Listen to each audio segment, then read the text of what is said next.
그리고 실제 규정들을 조약들을 말씀해 주시는데, 그게 이제 우리 성경에 십계명 본문과 그 십계명을 좀 적용한 판례들, 이 규례라고 하는 그런 이제 몇 가지 적용 사항들이 있고, 그 다음에 이제 이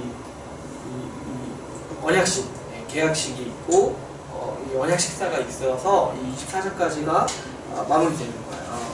그래서 제가 이제 구체적인 내용을 이제 다 살펴보진 않았는데, 근데 이제 모세 언약의 주요 내용은 뭐냐니까 십계명인 거예요, 십계명. 이제 하나님께서 이 언약을 지키라는 건 뭐예요? 이 율법을 지키라는 거죠. 그래서 이 율법이 근데 뭘로 대표되냐니까 십계명으로 대표되는 거예요.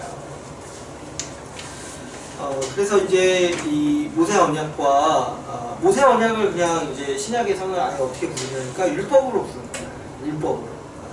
그래서 모세 언약의 아주 중요한 이슈가 이 율법을 지키느냐, 지키지 않느냐에 있는 거죠.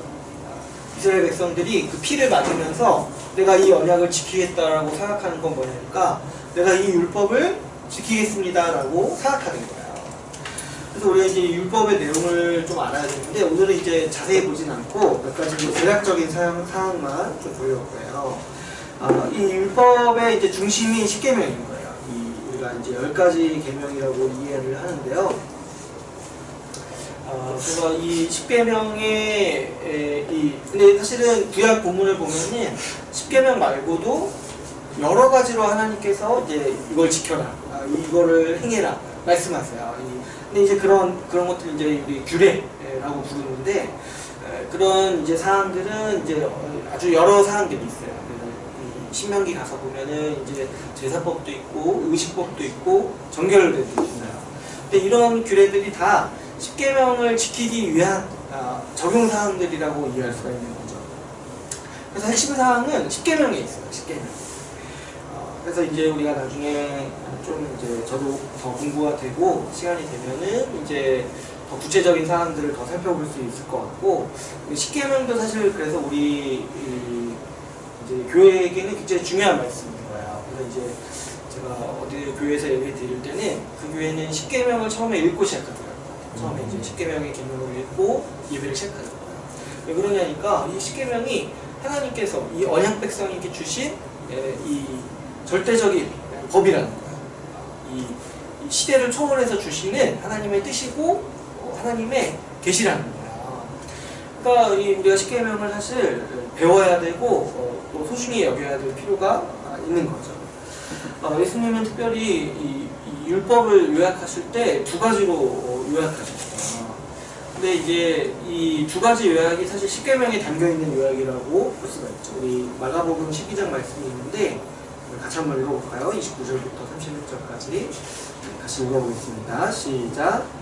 예수께서 대답하시되 첫째는 이것이니 이스라엘아 들으라. 곧 우리 하나님은 유일한 주시라. 내 마음을 다하고 목숨을 다하고 뜻을 다하고 힘을 다하여 주 너의 하나님을 사랑하라 하신 것이요. 둘째는 이것이니 내 이웃을 내 자신과 같이 사랑하라 하신 것이라. 이보다 더 큰 계명이 없느니라. 네. 그래서 예수님은 율법을 이제 두 가지 계명으로 요약해 주셨는데, 사실 이 요약도 십계명에 이제 나타나 있다고 볼 수가 있죠. 그래서 십계명의 첫 번째부터 네 번째 계명은 뭐에 해당되는 거냐니까 하나님을 내 마음과 뜻을 다해서 사랑하는 것과 관련이 있죠. 그리고 다섯 번째부터 열 번째 계명까지는 다 우리가 인간 사회에서 어떻게 살아야 될지에 대해서 규명하고 있는 법이에요. 그래서 내 이웃을 내 몸과 같이 사랑하라는 이 말씀과 관련이 있는 말씀들이죠. 그래서 이 두 가지로 나누면은 하나님을 사랑하는 이 법이라고 볼 수 있고, 또 다섯 번째부터 열 번째 계명이 이웃을 사랑하라는 법으로 우리가 볼 수가 있죠. 우리 이제 십계명에 이제 10가지 계명들이 있는데, 사실 이제 십계명의 중심에는 이 첫 번째 계명, 나 외에 다른 신을 두지 말라. 이걸로부터 다 시작을 하는 거야. 그래서 우리가 하나님과 바른 관계를 맺게 됐을 때 사람과도 다르게 관계를 맺을 수 있고 세상과도 다르게 살 수 있다라는 것이 십계명에 이제 담겨 있는 하나의 구조라고 할 수가 있죠.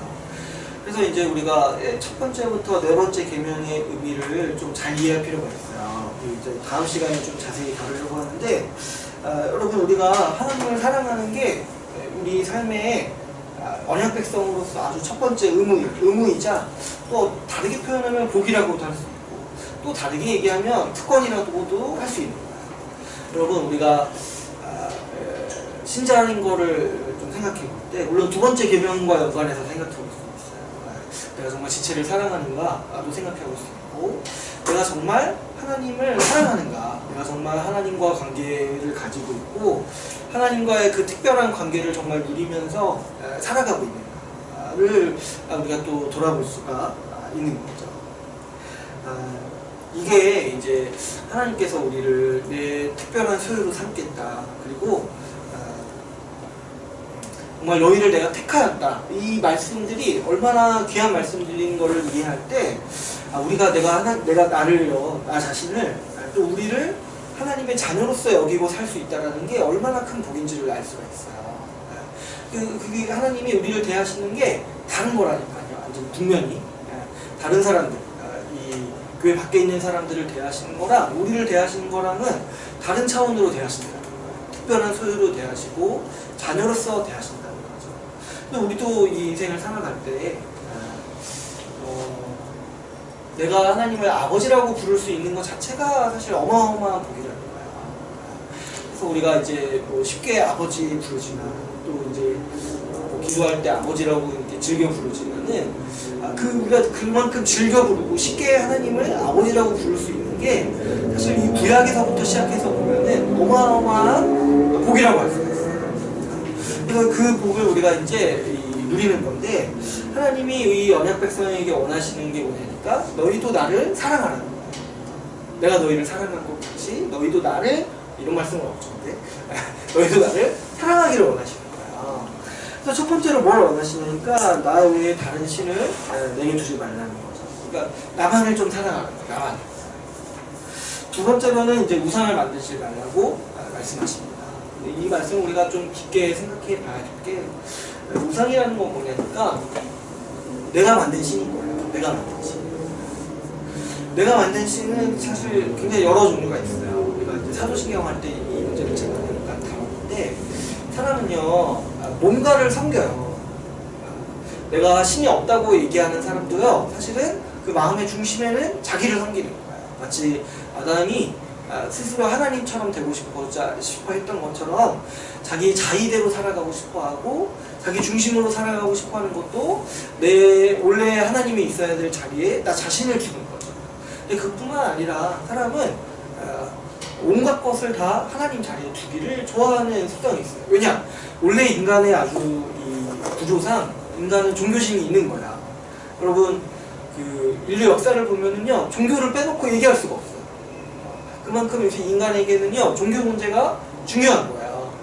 근데 왜 종교가 문제가 되냐니까, 이 하나님이 있어야 될 자리에 자꾸 다른 걸 집어넣는 거예요. 뭐 이렇게 이방신이라든가 아니면 내가 만들어낸 우상신, 이런 문제가 항상 있는 거죠. 또 어떤 게 우상이라고 할 수 있냐면, 내가 내 마음대로 자의적으로 하나님을 생각하는 거 있잖아요. 내가 하나님은 내게 은혜를 주시겠다고 말씀하시는데 자꾸 우리가 바꿔서 하나님이 나를 이렇게 심판하시는 분, 하나님이 나를 내 행위대로 판단하시는 분, 이렇게 자꾸 받아들이는 것도 뭐예요? 하나의 우상숭배의 일종이라는 거예요. 여러분 율법주의나 이 자기의 이런 거 있잖아요. 이런 것도 결국에는 우상숭배인 거예요. 왜냐? 하나님이 그렇게 말씀하신 적이 없어요. 너 이거 하면은 내가 뭐 복 주겠다, 너 이거 하면 내가 뭐 부자 되게 해주겠다, 이렇게 말씀하신 적이 없어요. 근데 내가 그냥 그렇게 상정하고 믿는 거잖아요. 이게 바로 우상숭배인 거야. 그 이제 제가 이제 아까 뒤에 가서 얘기하려고 했는데, 이스라엘 백성들이 이 언약식이 끝난 다음에 어떤 일을 하냐니까 금송아지를 만들어요. 웃기지 않습니까? 방금 전에 피 웅덩이로 맞고 서약을 맺었는데 그 뒤에 금송아지를 만드는 거예요. 근데 이제 어떻게 표현을 하냐니까, 아론이 이렇게 모세한테 나중에 변명할 때 뭐라고 얘기하니까 금붙이를 가지고 불에 넣었더니 이 금송아지가 나왔다는 거야. 그래서 이 금송아지가 우리를 애굽에서 인도해낸 신이다 이렇게 이제 부르는 거야. 근데 하나님을요 피조물에 빗대어서 표현하는 것 자체가 아주 하나님의 영광을 떨어뜨리는 거야. 이 세상의 모든 피조물들이 다 하나님이 만든 거야. 근데 그것을 신으로 삼는 거였잖아. 그게 얼마나 하나님을 모욕하는 거냐는 거야. 우리가 이제 뭐 다른 거고 내가 정말 돈을 우상으로 여긴다든가 돈에 내 마음을 다 빼앗아서 살아간다. 사실 근데 그 돈도 누가 만드신 거냐니까 하나님이 만드신 거야. 근데 이제 그것을 신으로 여기는 것 자체가 이제 사실 굉장히 심각한 하나님의 명예를 떨어뜨리고 인간이 할 짓이 아니라는 거죠. 사실 하나님이 하나님의 형상과 모양으로 만든 인간이 할 짓이 아니라는 거예요. 우리 그 사람이요 정말 우습게 되는 게 뭐냐니까 하나님이 있어야 될 하나님의 자리에 다른 것들을 집어넣는 순간 사람이 우스운 차원으로 전락하는 거예요. 하나님을 섬기고 하나님을 예배하도록 창조된 그 하나님의 백성, 그 사람이 하나님이 아니고 다른 것을 섬기고 살아갈 때 얼마나 우스꽝스러운가 우리가 많이 역사적으로도 보게 되죠. 돈을 섬기면서 사는 사람이요 얼마나 인간 이하의 존재로 바뀌는가. 여러분 이렇게 저기 재벌가 사람들 한번 보세요. 이렇게 잘 사는 사람도 물론 있겠지만 좀 보면은 약간 사람 같지 않아요. 그 생각이나 사고방식이 사람이 아니에요.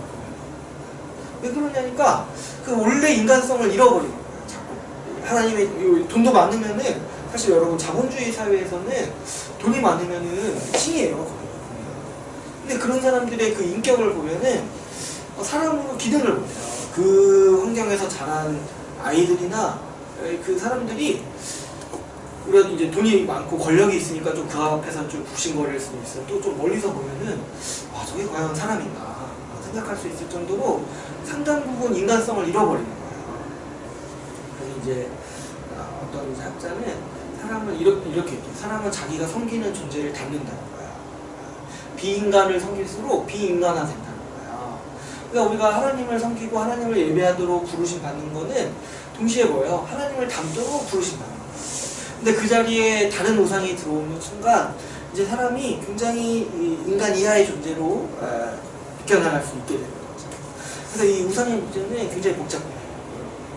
그래서 이제 우리가 우상을 섬기지 말라고 얘기하시는 거는 이 첫 번째 계명과 상당히 관련이 있어요. 하나님을 사랑해야 돼요. 하나님만을 사랑해야 돼요. 내 관심과 내 예배와 내 사랑과 내 충성이 정말 어디를 향하고 있냐는 거예요. 내가 정말 하나님을 사랑하고 있다. 세 번째로 보면은 하나님의 이름을 망령되게 부르지 말라고 말씀하시죠. 여러분 우리가 하나님을 우상으로 새길 수가 없잖아요. 그죠? 하나님을 뭔가 형상으로 새긴다는 것 자체가 하나님의 그 명예, 하나님의 영광을 훼손하는 거예요. 왜냐면 우리가 뭔가 형상을 그리거나 만들면 결국에 뭐예요? 피조물의 형상이에요. 피조물의. 그걸로 하나님을 표현할 수가 없는 거야. 하나님이 그 피조물을 만드신 분인데 그 피조물의 형상으로 하나님을 묘사할 수가 없는 거죠. 여러분 우리는 하나님을 보지 못해요. 왜냐하면 그분은 영이시기 때문에 우리가 그분의 형상을 알 수가 없는 거예요. 그런데 하나님이 우리에게 그분이 어떤 분이시다 알리신 게 뭐냐니까 그분의 이름을 우리에게 알려주신 거예요. 우리가 그분을 본다는 건 뭐냐니까 그분의 이름을 알고 부를 수 있고 그분의 이름을 내 것으로 삼는 거야. 그래서 하나님의 이름을 망령되이 부르지 말라는 거는 이 하나님을 가볍게 생각하지 말라는 의미예요. 근데 우리가 언제 이 하나님을 가볍게 여기냐니까 자꾸 이제 내가 하나님 어떤 분은 이런 얘기도 해요. 우리가 습관적으로 주여 하는 거 있잖아요. 그런 것도 이런 거다. 근데 그거는 좀 1차원적이고 여러분 우리가 악한 일을 하면서도 이것이 하나님의 뜻이라고 주장하시는 분들이 있어요. 가끔은. 근데 그게 바로 뭐예요? 하나님의 이름을 망령되이 부르는 거예요. 하나님의 뜻이 아닌데 내가 마치 하나님이 원하셔서 이 일을 하는 것처럼 포장하거나 그렇게 말하거나 그렇게 생각하는 거 있잖아요. 그 모든 게 내 목적을 사용해서 하나님의 이름을 마음대로 쓰는 거잖아요. 근데 하나님은 그분의 이름을 그렇게 쓰라고 주시는 게 아니라 우리가 교제하기 위해서. 여러분 이름을 알려주신다는 건 뭡니까? 관계를 위해서 주시는 거예요. 관계를 위해서. 여러분 옛날에 얘기한 적이 있는데 이름을 모르면은요 관계를 못 맺어요. 이름을 모르면. 특별히 하나님은요 이름을 모르면 그분과 관계를 맺을 수가 없어요. 왜냐하면 그분이 우리에게 주시는 아주 구체적인 형상이 뭐냐니까 이름밖에 없거든요. 우리가 인간으로서 그분을 예배하고 그분을 찬양하고 그분과 관계 맺을 수 있는 것은 뭐냐니까 우리가 그분의 이름을 알고 있다. 그분이 우리를 향해서 아버지라고 부르라고 가르쳐 주셨다. 계시해 주시고.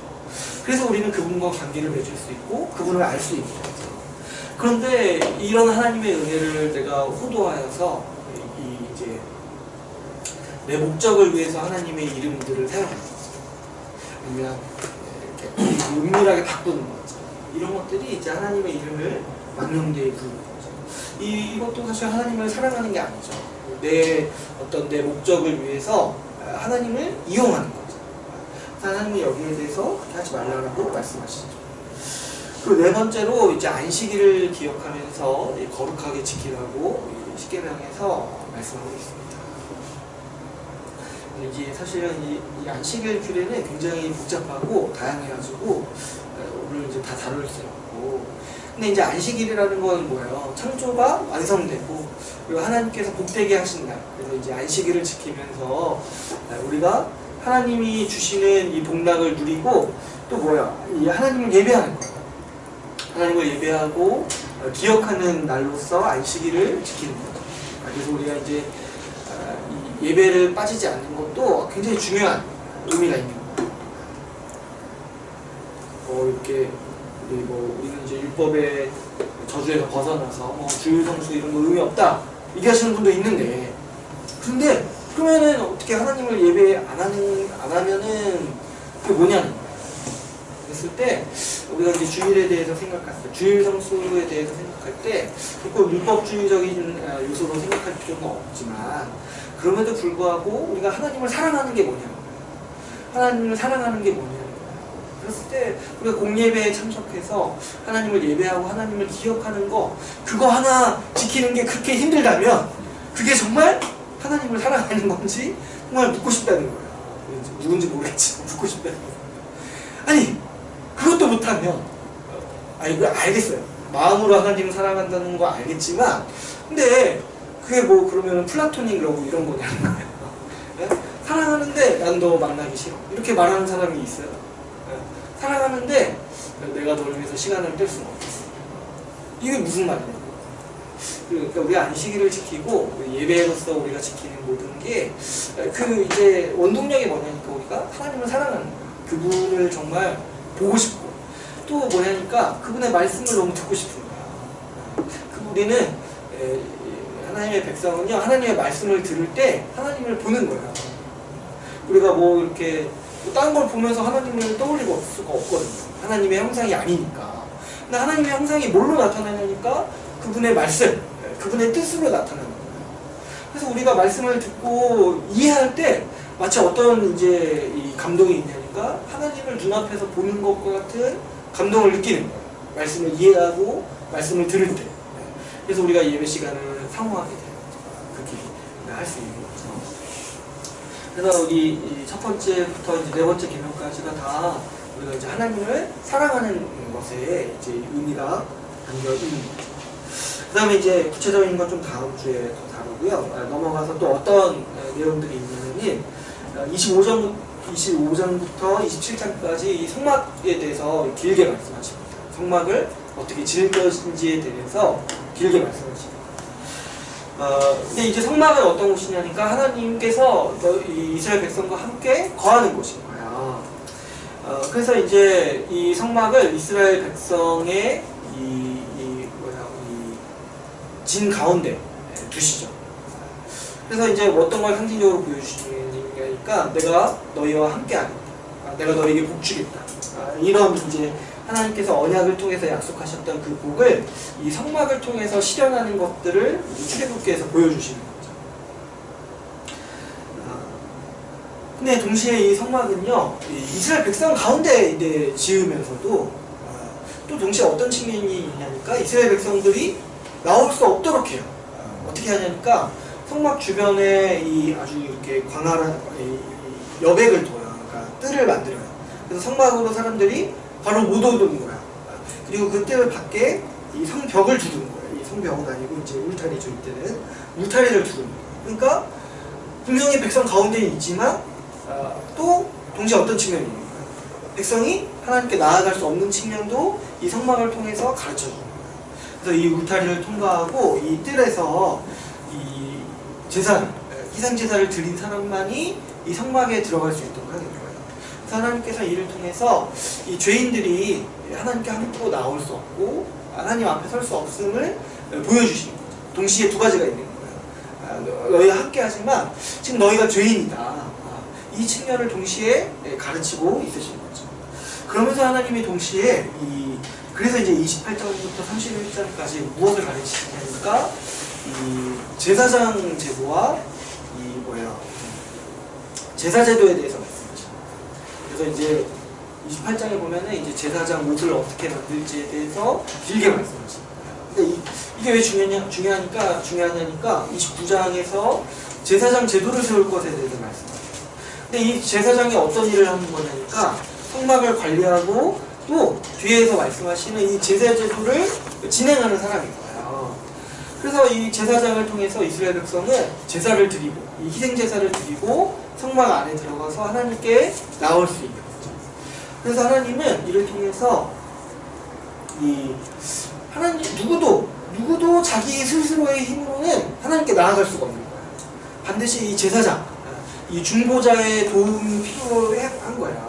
제사장이 있어야지 제사에 내가 참여할 수가 있고 희생제사에 참여할 수가 있고 그래서 이 중보자, 제사장을 통해서 내가 하나님께 나아갈 수 있음을 하나님께서 이 제도를 통해서 이제 보여주시는 거죠. 그래서 이제 30장에서는 이 희생제사의 규례를 말씀하시고 이 희생제사 규례는 이제 레위기 1장에서 6장에서 1에서 6장에서 아주 자세히 다루시죠.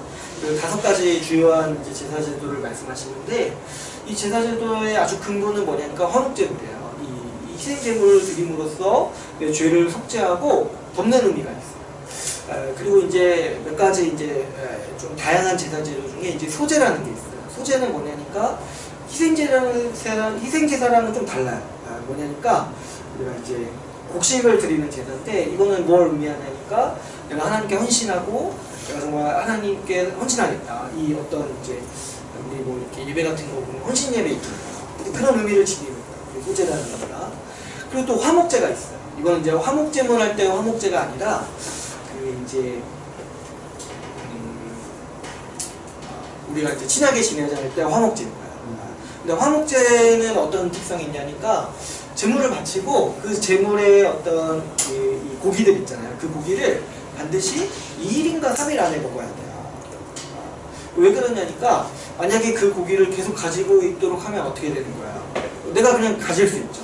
근데 만약에 여러분 2일에서 3일 안에 먹어야 된다고 한번 해보세요. 그럼 어떻게 할 수밖에 없어요? 다른 사람이랑 나눠 먹을 수밖에 없죠.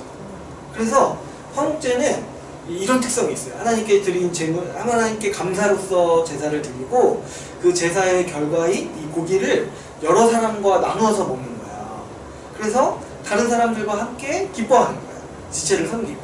그래서 이제 이 화목제물의 아주 재밌는 특성이 이제 그러니까 제사에는 이렇게 속죄제도 있는데 이 화목제처럼 이런 이제 다른 사람들과 함께 이 감사의 기쁨을 누리는 측면이 또 있는 거죠.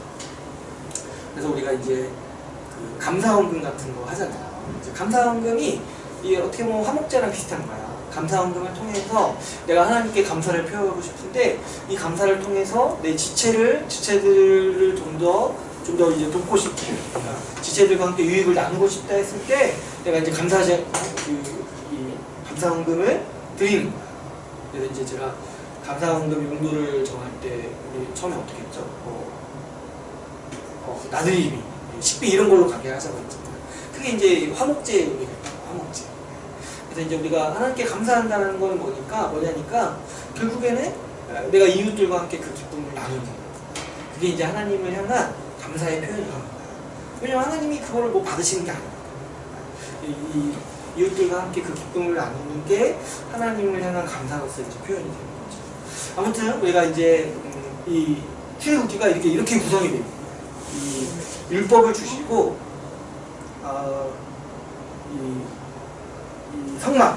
이 성막이 이제 언약의 시전으로서 주시고, 근데 이 성막이 있으니까 제사장과 제사제도를 주시고, 이 성막에 백성들이 나올 수 있게 하는 거예요.